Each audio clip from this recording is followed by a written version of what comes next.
Bonjour. Paul, dans ses lettres, n'impose jamais une tenue vestimentaire aux hommes ou aux femmes. Pourtant, aux femmes qui prennent part aux assemblées chrétiennes à Corinthe, il écrit « Toute femme qui prie ou prophétise la tête découverte fait affront à son chef. C'est exactement comme si elle était tondue.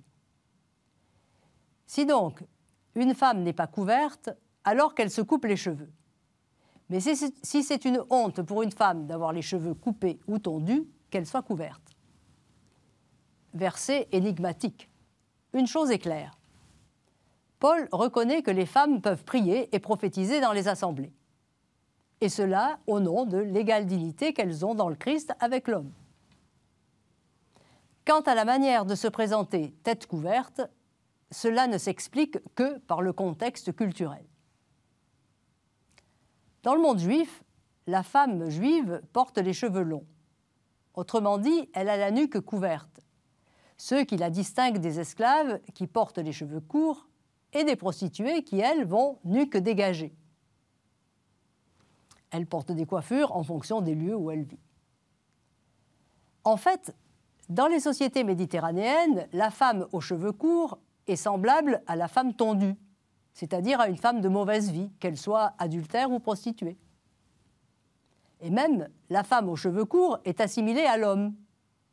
C'est le cas par exemple de Thècle, cette disciple de Paul qui, dans le récit du IIe siècle qui lui est consacré, se prépare à partir pour Myre, rejoindre l'apôtre, en se vantant de s'être fait couper les cheveux pour suivre Paul partout. Autrement dit, elle veut être à la manière des hommes. Au IVe siècle avant Jésus-Christ, la philosophe Hipparchia s'était déjà comportée de la même manière. Par conséquent, la femme qui prierait la tête découverte, montrant sa nuque ou portant des cheveux courts, déshonorerait son mari et attirerait la honte sur elle puisqu'elle n'accepterait pas sa condition ou passerait pour une femme de mauvaise vie. Paul exprime ainsi un autre souci. Les chrétiennes ne peuvent être confondues avec celles qui, dans les cultes païens, font tournoyer leurs cheveux dans des danses.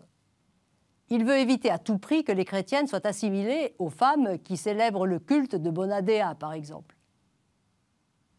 Il demande aux femmes qu'elles ne se présentent pas comme celles admirées par Ovide, exhibant leur coiffure négligée, que l'on croirait de la veille, dit le poète, alors qu'elle vient d'être ajustée à l'instant même. L'apôtre n'exige pas que les chrétiennes portent un voile. Ce terme n'est pas dans le texte. Il demande qu'elles portent littéralement la couverture naturelle de la chevelure. Autrement dit, les cheveux longs par décence, selon les critères de l'époque.